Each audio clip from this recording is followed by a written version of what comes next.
Et puis le ramadan avec Marc Menant dans un instant. D'abord, sachez que le carême, puisque personne n'en parle, on va en parler, nous, le carême chrétien débute dans 48 heures, mercredi, et s'achèvera samedi saint, le 19 avril. Et personne n'en parle.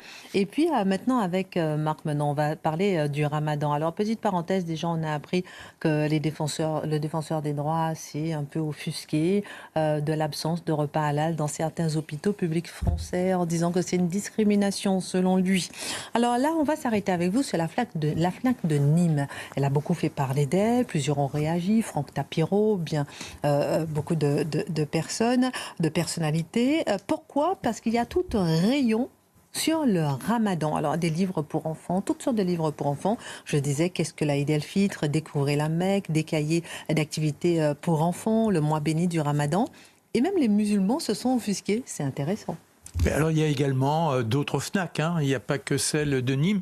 Il y a Paris Nord aussi, avec des présentoirs dédiés, bien en vue, qui font que soudain, ça devient la religion qui prend tout l'espace, même là où théoriquement on pourrait s'enrichir de toutes les cultures, pas uniquement les livres catholiques, mais d'autres fascinations de divinité, passant par l'animisme, etc., etc.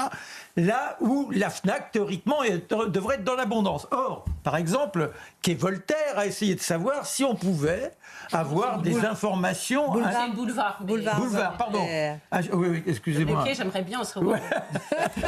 Excusez-moi. Le journal de Gabriel Cluzel. Ils ont posé la question, est-ce qu'il y a des livres, par exemple, sur le carême? Ah ben non, il n'y a pas de livre sur le carême, mais là, sur le ramadan. Et alors, forcément... Non mais ça interpelle quand même. Ah ben non, rien sur le carême. Rien sur la carême, mais au-delà du carême, on est quand même dans un pays qui revendique, la fameuse laïcité. Oui. Et là, on a soudain une religion qui s'impose.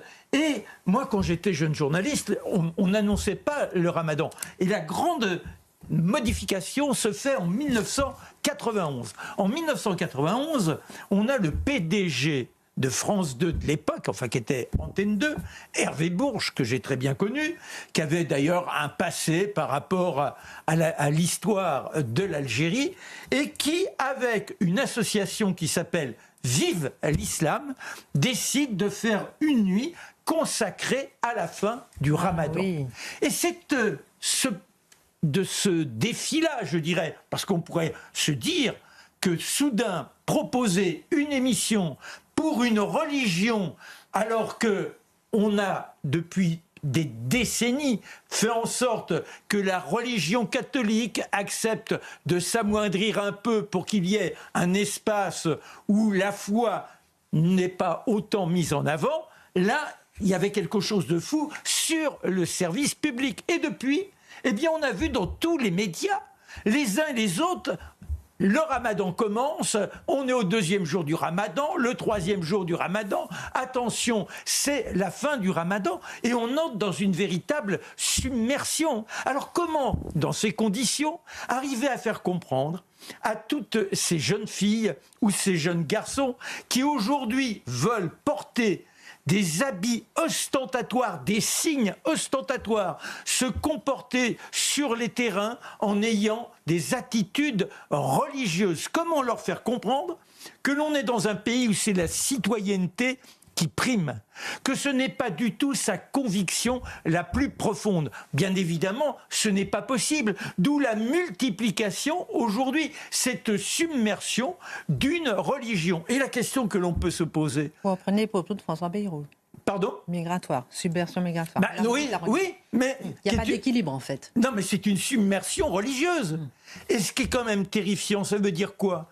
Ça veut dire que quand des gens rêvent le fameux rêve américain. Ils vont là-bas pour vivre différemment.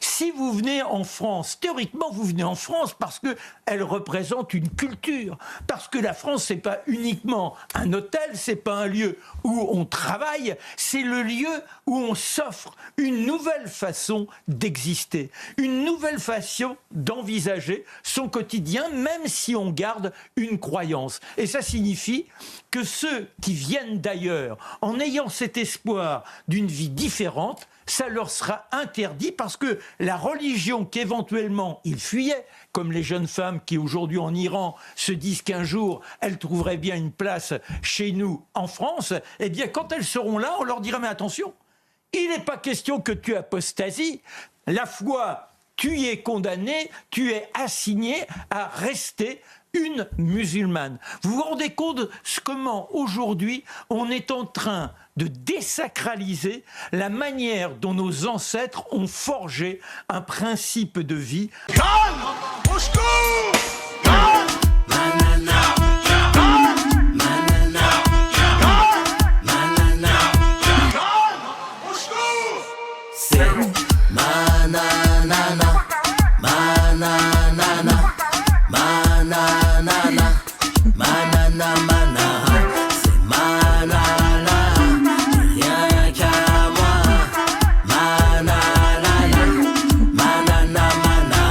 La chanson de l'été, Nana Manara de Nicolas Malone sur Spotify, iTunes, et bien sûr Deezer pour bouger, danser, se remuer.